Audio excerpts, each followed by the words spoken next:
روزے کا مقصد ہے انسان کو نیک بنانا. اگر ایک بندہ رمضان میں بہت کھا رہا ہے تو یہ نیک لوگوں کی نشانی نہیں ہے. بہت پی رہا ہے، بہت کھا رہا ہے، کیونکہ لوگ اتنا کھا لیتے ہیں کہ اس کے بعد ان سے رکوع اور سجدہ بھی نہیں ہوتا مسجد میں جا کے. تو پھر لوگ اتنا کھاتے ہیں کہ ان کی مغرب کی نماز میں نکل جاتی ہے. رمضان میں بس روزے کا یہ مقصد ہے کہ آپ نے اپنی رگوں کو تر کیا، اپنے ظاہر ہے کہ پیاس بجھائی، تھوڑا بہت کھایا، اس کے بعد آپ اللہ کی عبادت کے لیے نکل گئے. اس کے بعد تھوڑا بہت کھایا، انرجی گین کی، آپ تراویح کے لیے چلے گئے. تو جو نیک آدمی ہے وہ زیادہ نہیں کھاتا. یہ بہت بنیادی سی بات ہے. یہ ہمارے بزرگوں کو بھی آپ دیکھ لیں، ان کی یہی روٹین تھی. تو ایک تو یہ کہ اس میں یہ ایم نہ بنائیں کہ میں نے ٹکا کے کھانا ہے. کچھ لوگ کا ویٹ بڑھ جاتا ہے رمضان میں، بہت ہوتا ہے یہ، کیونکہ وہ بھوکا رہ کے پھر زیادہ کھاؤ تو وہ زیادہ انسان کا ویٹ بڑھتا ہے، اور اس سے پھر ظاہر ہے کہ سسٹم بھی الٹ پلٹ ہو جاتا ہے. تو ایک تو آپ اس رائٹ مائنڈ سیٹ سے انٹر ہو کہ ہم نے کھانے کو کم کرنا ہے. اس منتھ میں پریکٹس کرنی ہے کم کھانے کی. اللہ کے نبی صلی اللہ علیہ وسلم نے کہا کہ کافر 7 آنتڑیوں سے کھاتا ہے. یہ کانٹیکسٹ ہے حدیث کا، یعنی کہ وہ بہت زیادہ کھاتا ہے. گلٹنی کہتے ہیں اسے. گلٹنی کا جو ایک کانسیپٹ ہے کہ اوور ایٹنگ کرنا اور بہت زیادہ کھانا اور فوڈی ہونا. تو آج کے دور میں گلٹنی بھی بہت کامن ہے. انسٹا پہ پیجز بنے ہوئے، لوگ کینڈیز کی ویڈیوز دیکھتے ہیں، پتہ نہیں کیا کیا پیزے اور شیزے کی ویڈیوز دیکھتے ہیں، ان کا دل کرتا ہے کھانے کو. تو نہیں، ہمارے لیے کم کھانا ہی ہے. اگر آپ نے پرہیزگاری کو اچیو کرنا ہے، نیکی کو اچیو کرنا ہے، اس کی پریکٹس رمضان میں کریں. اور اس کے بہت فائدے ہیں. فضول خرچی سے بچ جاتا ہے انسان. ہوٹلنگ اور فوڈ پانڈا پہ کتنا پیسہ ضائع ہو جاتا ہے. سوچیں انسان کتنا پیسہ سیو کر سکتا ہے اگر وہ کم کھانا شروع کر دے. تو وہ گھر ہی بنائے گا ہیلدی ڈائٹ. باہر تو ویسے بھی ہیلدی ڈائٹ نہیں ہوتی. پھر دیکھیں یہ جو بفے ہے، یہ بھی آپ نے رمضان میں اس کا بوائیکاٹ کرنا ہے. یا چلے، اگر چلے بھی گئے ہیں تو اس کو ڈسکریج ہی کرنا ہے، کیونکہ یہ کنسیپٹ ٹھیک نہیں ہے. بفے پہ بہت کھانا ہوتا ہے، اور دوسرا یہ کہ ضائع بھی بہت ہوتا ہے بفے پہ کھانا. تو یہ ہمارا کلچر بالکل نہیں ہے. اس طرح بفے والی افطاریاں نہیں ہوتی تھی صحابہ کی، پروفٹ صلی اللہ علیہ وسلم کی. اور یہ ہم نے اپنے گھروں میں بھی مثال قائم کرنی ہے. جتنے کم جو ہے وہ ہمارے گھی میں بنے ہوئے پروڈکٹس ہوں گے، آئل میں بنے ہوئے پروڈکٹس، اتنا بہتر ہے. ہیلدی ڈائٹ ہو. سنہ ڈائٹ پہ سرچ کریں کیا تھی، رسول اللہ کس سے افطاری کرنا پسند کرتے تھے، اور سمپل ان کی ڈائٹ جو ہے وہ کیا ہوتی تھی. تو یہی پرہیزگاری، اسی سے آئے گا تقویٰ. ادروائز تقویٰ جو ہے وہ اچیو کرنا مشکل ہے. چاہے آپ جتنی مرضی تراویح پڑھ لیں، لیکن اگر آپ کم کھانا نہیں کھا رہے ہیں تو وہ پھر تقوی کی نشانی نہیں ہے، بلکہ وہ شیطان ایکٹیو ہوتا ہے زیادہ. آپ کو پتہ ہے نا، شیطان انسان کی رگوں میں خون کی طرح دوڑتا ہے. تو جو ویسے ہی بہت زیادہ کھاتا ہے تو وہ پھر شیطان کو بھی ایک موقع ملتا ہے زیادہ ایکٹیو ہونے کا. تو اس لیے کم ہی کھانا چاہیے. Start from here. یہ ایم بنائیں آپ کہ میں نے کھانا جو ہے وہ بہت کم کرنا ہے رمضان میں. جتنی میری ضرورت ہے بس اتنی میں نے پوری کرنی ہے. یہ نہیں کہ روزہ کھولنے کا مطلب یہ نہیں کہ بس اب میں جو مرضی کھاؤں. پھر بہت سی بیڈ ہیبٹس کو چھوڑنے کا ایک بڑا موقع ہے. فاسٹ فوڈ کو چھوڑیں رمضان میں، اور فروٹس کی طرف زیادہ توجہ دیں، اور طیب جو ڈائٹ ہے اس کی طرف جو ہے وہ انسان زیادہ توجہ دے. تو یہ پہلا سٹیپ ہے. اس کے بعد تقوی والے اعمال میں نے کہا اس کو سرچ کریں. اللہ کے پسندیدہ اعمال، ان کی لسٹ بنائیں، دعاؤں کی لسٹ بنائیں، دعائیں یاد کریں، اپنی عبادات ابھی سے بڑھائیں.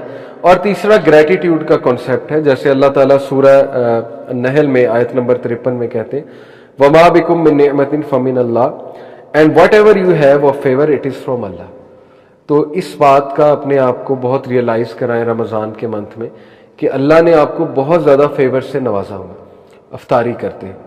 بہت سے لوگ ہیں جن کے پاس یہ بھی کھانے کو نہیں ہے. باقاعدہ فیل کرنے سے ہی یہ فیلنگ آتی ہے کہ وہ لوگ جو ریفیوجیز ہیں، امت کا کنسیپٹ ریوائیو ہوتا ہے نا، اس سے انسان میں ایک ایمپتھی بھی آتی ہے، دوسروں کو دینے کا ایک جذبہ بھی پیدا ہوتا ہے جب انسان خود فیل کرتا ہے اس بھوک اور اس پیاس کو. لیکن ظاہر ہے کہ اگر روزہ اے سی کے کمرے میں بیٹھ کے نیٹ فلکس دیکھ کے گزارا جا رہا ہے، یا کوئی گیمنگ ملٹا پلیئر گیمنگ کھیل کے گزارا جا رہا ہے، تو وہ ایمپتھی تو کل ہوئی ہی. ڈوپامین تو ایمپتھی کلر ہے نا، ڈوپامین جو کیمیکل ہے اس سے تو انسان کی ایمپتھی مرتی ہے. اور یہ گیمیں شیمیں اور یہ موویز تو ڈوپامین ہی ریلیز کراتی ہیں. اس کے علاوہ تو ان کا کوئی مقصد نہیں، جو پلیجر کیمیکل ہے. تو وہ ایمپتھی تو دور دور تک بلڈ نہیں ہوگی، بلکہ وہ بندہ جو ہے وہ مزید سست ہو جاتا ہے روزے میں.